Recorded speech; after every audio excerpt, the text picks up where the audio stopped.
Hello students, I hope सब बहुत बढ़िया से हैं। चलिए आज का लेक्चर शुरू करते हैं। आज हम क्लास 9 के नंबर सिस्टम चैप्टर के सबसे पहले दो इंपॉर्टेंट कंसेप्ट्स कवर करेंगे। पहला कंसेप्ट है इक्विवेलेंट या equivalent rational numbers. Equivalent rational numbers का मतलब क्या होता है? देखिए, पहली बात रैशनल नंबर्स को रिवाइज कर लेते हैं। रैशनल नंबर कोई भी एक ऐसा नंबर होता है जिसको हम न्यूमरेटर और डिनोमिनेटर p बाई क्यू की फॉर्म में लिख पाते हैं, और ये जो p और q होते हैं ये दोनों ही इंटेग्रल वैल्यूज हो सकती हैं, और डिनोमिनेटर किसी भी कीमत पे q किसी भी कीमत पे जीरो नहीं होना चाहिए। तो ये रैशनल नंबर्स की एक रिक्वायरमेंट है।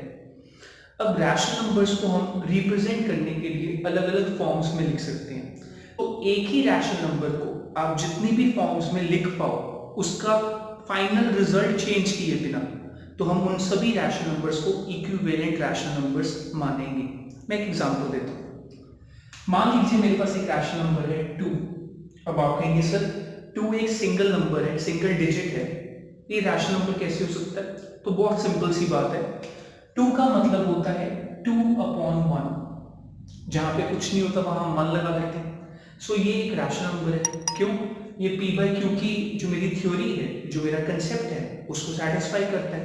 इसमें p की वैल्यू 2 है और q की वैल्यू 1 है, और दोनों में से डेफिनेटली डिनोमिनेटर तो जीरो नहीं है, तो ये पक्की बात एक रैशनल नंबर है। अब मैं 2/1 को या 2 को और कितनी फॉर्म्स में एक्सप्रेस कर सकता हूं? तो मेरा आंसर होगा this rational number can be expressed in infinite forms. So इसको लिखने के वही मतलब होते हुए, मतलब 2 ही रहना चाहिए, बट लिखने के इनफाइनाइट तरीके हैं। इतने तरीके हैं कि हमारी जिंदगी खत्म हो जाए, बट वो तरीके नहीं खत्म होंगे। तो कैसे निकालने हैं वो इनफाइनाइट फॉर्म्स? आइए देखते हैं। मैं चाहता हूं मेरा आउटपुट 2 या 2/1 ही रहे।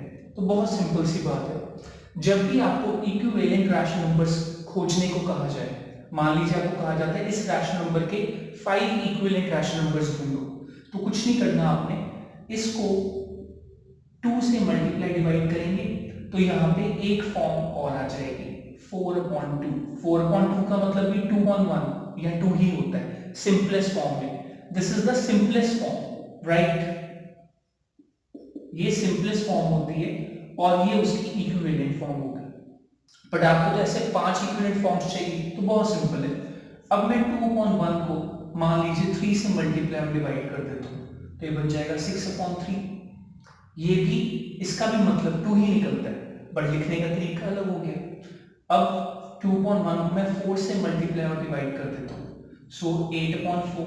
सेम मतलब है, 8/4 2 होता है। अब मैं 2/1 को 5 से मल्टीप्लाई और डिवाइड कर देता हूँ, सो 10/5 2 होता है। फिर मैं 2/1 को 6 से मल्टीप्लाई डिवाइड कर देता हूँ, तो 12/6। तो ये मैंने 1 2 3 4 5 2/1 या 2 की 5 equivalent forms, 5 equivalent rational numbers बना डाले। तो मैं कह सकता हूं that 2/1 is equal to 4/2 is equal to 6/3 is equal to 8/4 is equal to 10/5, ठीक है, and is equal to 12/6. All these are equivalent rational numbers, right? अच्छा, अब क्या आपके मन में एक सवाल आएगा कि क्या सभी बार में, हर बार में मुझे इंटीजर वैल्यू से ही मल्टीप्लाई डिवाइड करना होता है? जैसे कि मैंने यहाँ पे 2 से किया, 3 से, 4 से, 5 से, 6 से, क्या मैं किसी डेसिमल वैल्यू से, नॉन इंटीजर वैल्यू से नहीं मल्टीप्लाई डिवाइड कर सकता? तो आंसर है कि आप इक्विवेलेंट रैशनल नंबर्स निकालने के लिए किसी भी नंबर से मल्टीप्लाई और डिवाइड कर सकते हो, किसी भी नंबर से, ठीक है? जैसे कि मान लो आप डेसिमल नंबर से मल्टीप्लाई करते हो। अब देखें एग्जांपल, मान लीजिए मैं 2 से मल्टीप्लाई डिवाइड नहीं 2.2 से करता हूँ, डेसिमल नंबर है। सो मैं लिखूंगा, यहाँ कर देते हैं 2/1 into 2.2 divided by 2.2, so this will be 4.4 divided by 2.2। अरे आप इसको भी तो कटिंग करोगे तो 2 ही आएगा। तो इसका ये मतलब हुआ कि इक्विवेलेंट रैशनल नंबर्स निकालने के लिए आप इंटीजर से भी मल्टीप्लाई डिवाइड कर सकते हैं, डेसिमल वैल्यू से भी कर सकते हैं।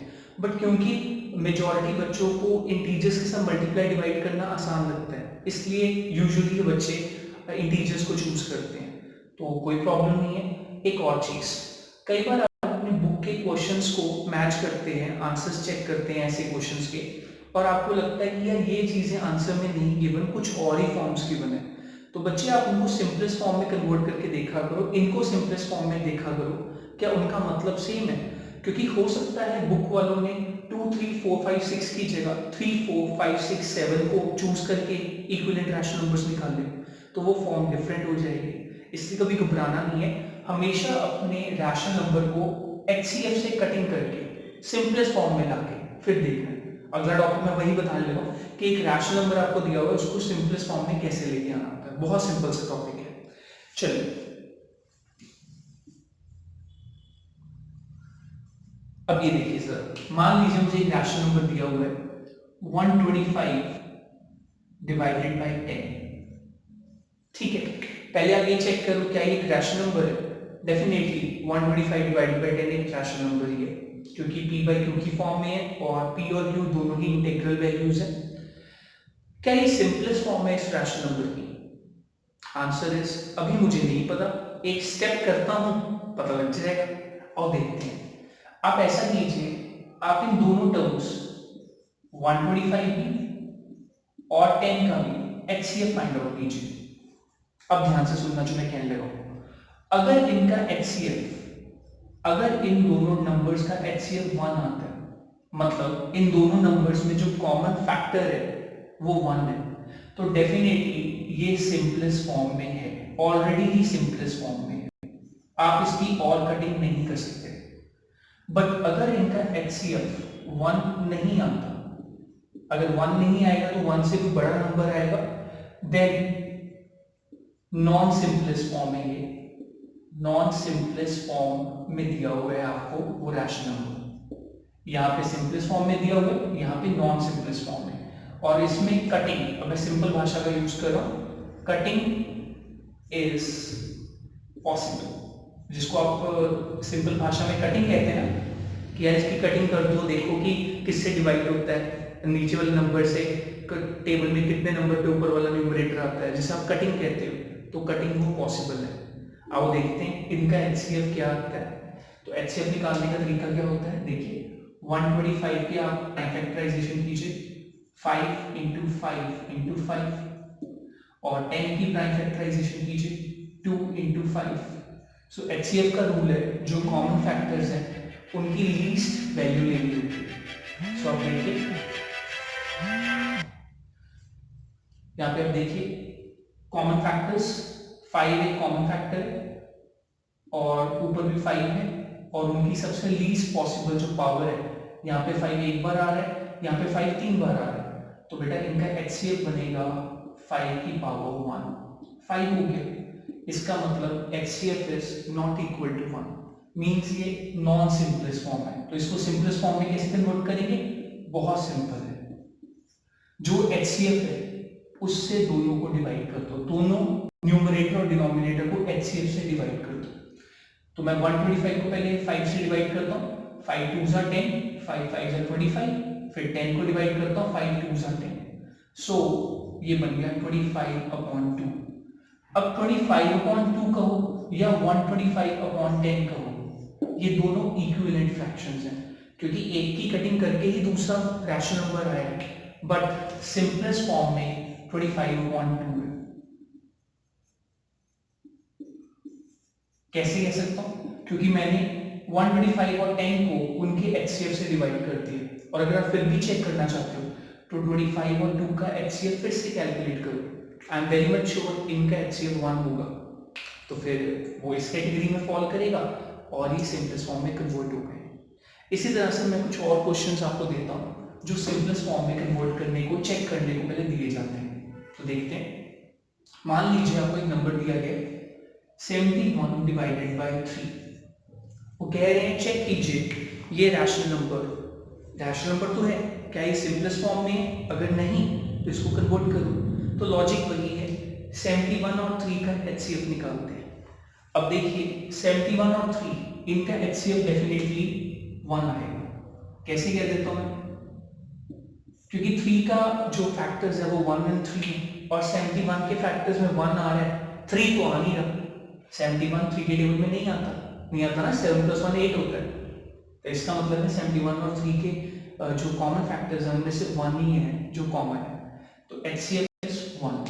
इसका मतलब है this is the simplest form, इसकी आगे कटिंग नहीं हो सकती। This is the simplest form. अच्छा, मान लो यहाँ पे 72/3 होता है 71 की जगह। बहुत सिंपल सा एग्जांपल है। तो 72 3 के टेबल में आता है, क्यों? 7 + 2 9 होता है। तो आप इनका HCF निकालो। HCF ऑफ 72 and 3 डेफिनेटली 3 आएगा। सो 3 से दोनों को डिवाइड कर दो। 3 2 = 6, 3 4 = 12, 3 1 = 3। सो 72/3 बन जाएगा 24/1। अब this is the simplest form of the given rational number. 72/3 को मैं 24/1 भी लिख सकता हूँ। तो इस तरह से हम सिंपलेस्ट फॉर्म्स कैलकुलेट कर सकते हैं। अब सेकंड प्रिंसिपल पे चलते हैं। Finding rational numbers and irrational numbers between any two rational numbers. कोई दो रैशनल नंबर्स के बीच में हमें रैशनल नंबर्स ढूंढने हैं और इरैशनल नंबर्स ढूंढने हैं। तो पहले हम रैशनल नंबर्स ढूंढेंगे, ठीक है। अच्छा, पहले ये समझिए कि कोई दो नंबर्स हो ना, मान लीजिए कोई दो रैशनल नंबर्स हैं, उनके बीच में कितने इरैशनल या रैशनल नंबर्स एग्जिस्ट करते हैं। तो ऑलवेज रिमेंबर दिस थिंग, कोई दो रैशनल नंबर्स के बीच में, मान लीजिए कोई दो रैशनल नंबर्स है 0 और 1 है, उनके बीच में हमेशा infinite rational and irrational numbers exist करते हैं। कोई गिनती ही नहीं है रैशनल और इरैशनल नंबर्स की, कोई दो रैशनल नंबर्स के बीच में। आप ढूंढने चाहिए तो आपको इनफाइनाइट रैशनल नंबर्स और इरैशनल नंबर्स मिल जाएंगे। अब उन इनफाइनाइट इरैशनल और रैशनल नंबर्स में से कुछ चुनिंदा हमने ढूंढने कैसे हैं, तो ये हमारा कंसेप्ट है। स्टार्ट करते हैं। मान लीजिए हमारे पास कोई दो रैशनल नंबर्स हैं, जैसे कि 3 और 4। तो पहले चेक कर लीजिए क्या ये रैशनल नंबर्स हैं। आई विल से बिल्कुल हैं, क्योंकि 3 को आई कैन राइट 3/1 एंड 4 को आई कैन राइट 4/1। जब भी आपको कोई ऐसा सिंगल डिजिट नंबर मिले तो उसको हमेशा अपॉन 1 करके रैशनल फॉर्म में आप एक्सप्रेस कर लिया कीजिए। अच्छा, अब मुझे इनमें इनके बीच में लेट्स से 5 रैशनल नंबर्स ढूंढने। तो मेरे पास मल्टीपल मेथड्स हैं। तो पहले मैं एक क्विक मेथड के बारे में आपको बताता हूँ, और वो क्विक मेथड है इक्विवेलेंट रैशनल नंबर्स वाला कंसेप्ट, जो मैंने अभी लेक्चर में कवर किया। देखिए 3/1 है और 4/1 है। एक कंसेप्ट ये है कि अगर आपको 5 रैशनल नंबर्स ढूंढने हैं, इनके बीच में 5 रैशनल नंबर्स ढूंढने हैं 5, तो आप 5 में 1 ऐड कर लीजिए और वो 6 होता है। इस 6 के साथ आप इनको मल्टीप्लाई और डिवाइड कीजिए। सो मैं 3/1 को 6 से मल्टीप्लाई और डिवाइड करता हूँ और ये बनता है 18/6, और 4/1 को भी 6 से मल्टीप्लाई और डिवाइड करता हूँ और ये बनता है 24/6। अब इनका क्या मतलब है, नंबर लाइन पे रिप्रेजेंट करके दिखाता हूँ। देखिए ये नंबर लाइन है 0.3, मान लीजिए 3 यहाँ है और 4 यहाँ है। 3 का मतलब होता है 18/6, तो 3 मीन्स 18/6 एंड 4 का मतलब होता है 24/6। इनके बीच में और कितने तरह के नंबर्स आ रहे हैं जिनका डिनोमिनेटर 6 ही रहेगा। तो देखिए 19/6, 18/6 से बड़ा है, 24/6 से छोटा है, 20/6, 21/6, 22/6, 23/6 एंड देन 24/6। सो ये 5 रैशनल नंबर्स इन दो रैशनल नंबर्स के बीच में आ रहे हैं। तो ये एक तरीका है कोई दो रैशनल नंबर्स के बीच में any number of rational numbers ढूंढने का। एक बात याद रखिएगा, जितने रैशनल नंबर्स ढूंढने होते हैं उसमें 1 ऐड करके आपको मल्टीप्लाई डिवाइड करना चाहिए। ऐसा इसलिए क्योंकि हम ये 24/6 को इन 5 नंबर्स के बीच में इंक्लूड नहीं कर रहे, इसको छोड़ के हमें 5 चाहिए, इसलिए यहाँ पे हमें +1 खुद से करना पड़ता है।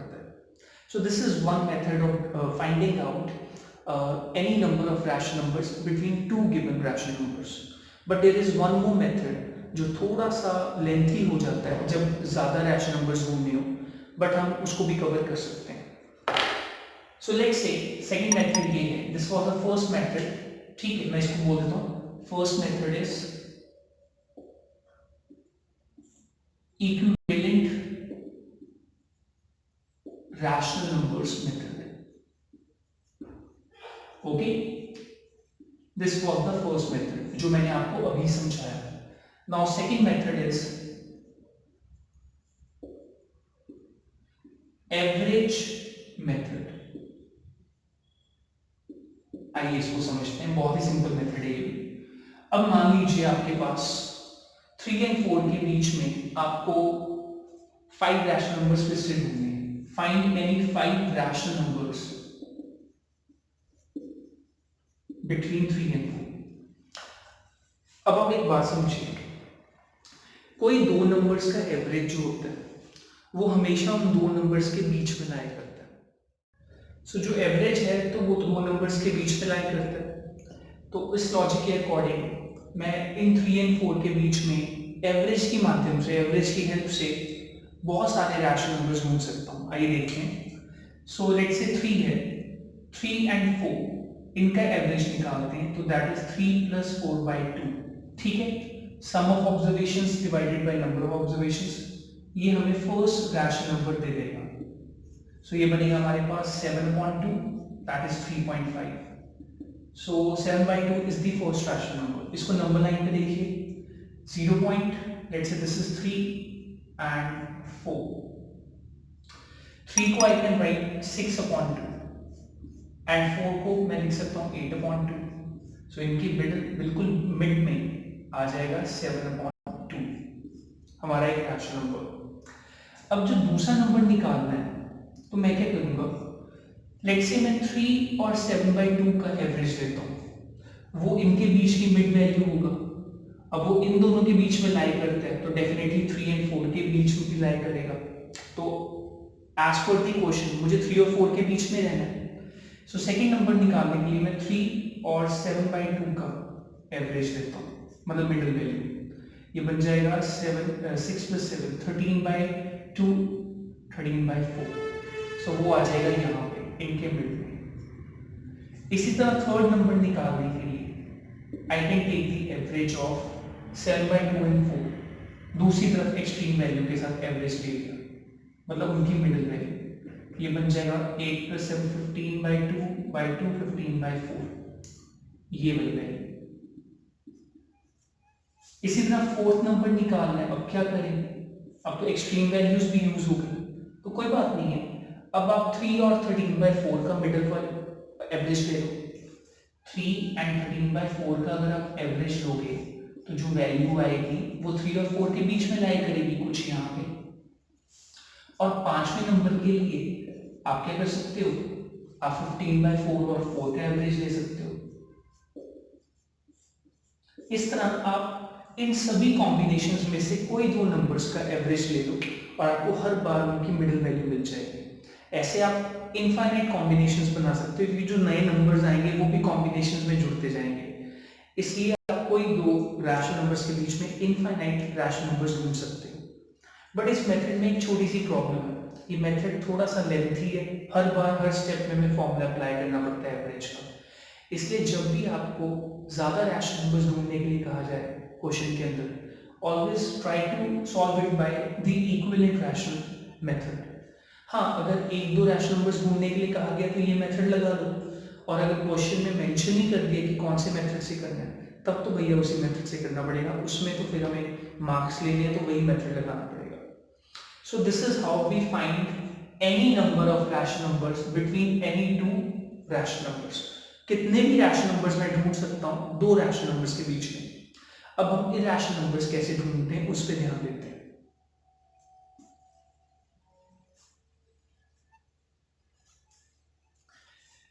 इरैशनल नंबर्स ढूंढने के लिए हमें उनकी एक प्रॉपर्टी याद रखनी चाहिए जो मैंने अपने फर्स्ट लेक्चर में बताई है इसी चैप्टर के. इरैशनल नंबर्स की जो डेसिमल एक्सपेंशन होती है वो non terminating and non repeating होती है. फॉर एग्जांपल मेरे पास एक नंबर है, जैसे मुझे 3 और 4 के बीच में इरेशनल नंबर्स ढूंढने हैं, ठीक है। तो मैं 3 को लिख सकता हूँ 3/1 और 3.0 भी लिख सकता हूँ।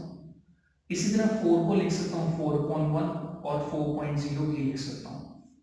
अब जरा ध्यान देना, 3.0 से बड़ा नंबर 3.1 और 4.0 से छोटा भी है, बट ये एक रैशनल नंबर है, क्योंकि मैं इसकी जब डेसिमल रिमूव करूंगा तो ये 31/10 बन जाएगा, जो p/q फॉर्म को सेटिस्फाई करता है।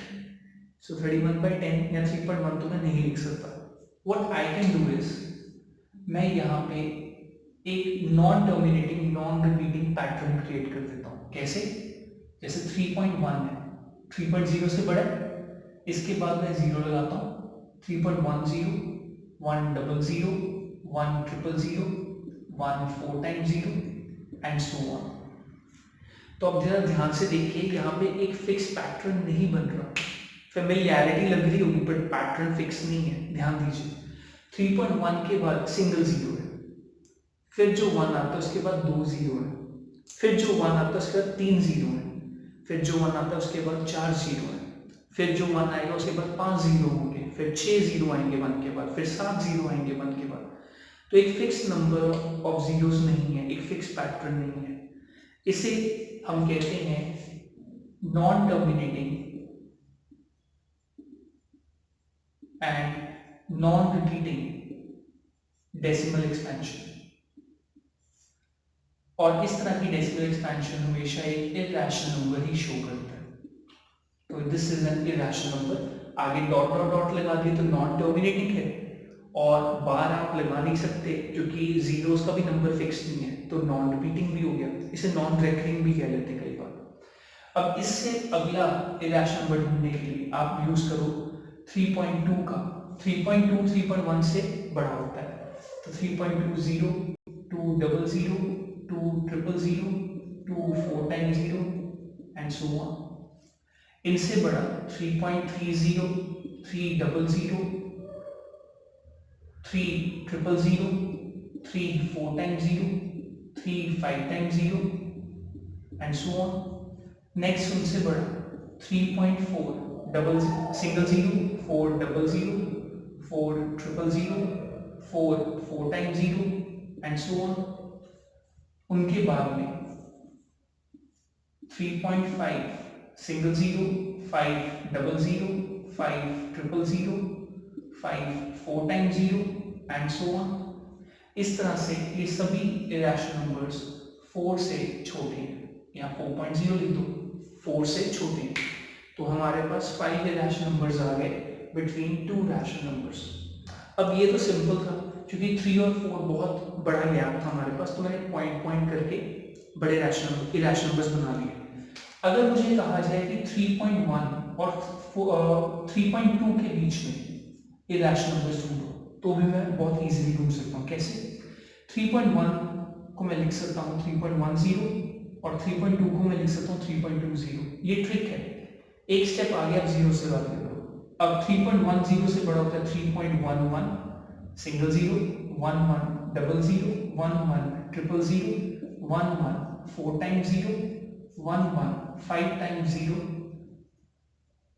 इनसे बड़ा 3.12, single 0, 12, double 0, 12, triple 0, 12, 4 times 0, 12, 5 times 0 and so on. Then 3.13, single 0, 13, double 0, 13, 4 times 0, well 3 times 0, well 13, 4 times 0 and so on.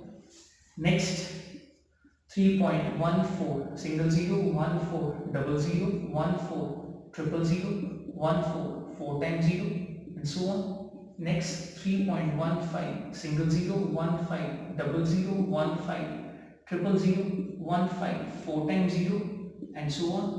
And ऐसे आप infinite irrational numbers लिख सकते हो between any two given rational numbers. बस एक बात का ध्यान रखना है कि डेसिमल एक्सपेंशन पहली नॉन टर्मिनेटिंग हो और दूसरी नॉन रिपीटिंग हो। पैटर्न नहीं बनना चाहिए, बार लगाने का मौका नहीं मिलना चाहिए। Then all is well. So this was about the equivalent rational numbers and how to find out any number of rational or irrational numbers between any two rational numbers. ये बहुत इंपॉर्टेंट कंसेप्ट हैं, इनके ऊपर base आपके कई questions होंगे. सो I hope आपको आज का लेक्चर पसंद आया होगा, समझ आया होगा. आप अपने डाउट्स वगैरह पूछ सकते हैं. एंड और नेक्स्ट लेक्चर में हम और भी कंसेप्ट्स करेंगे जो और आपके क्वेश्चंस को सॉल्व करेंगे. Till then bye.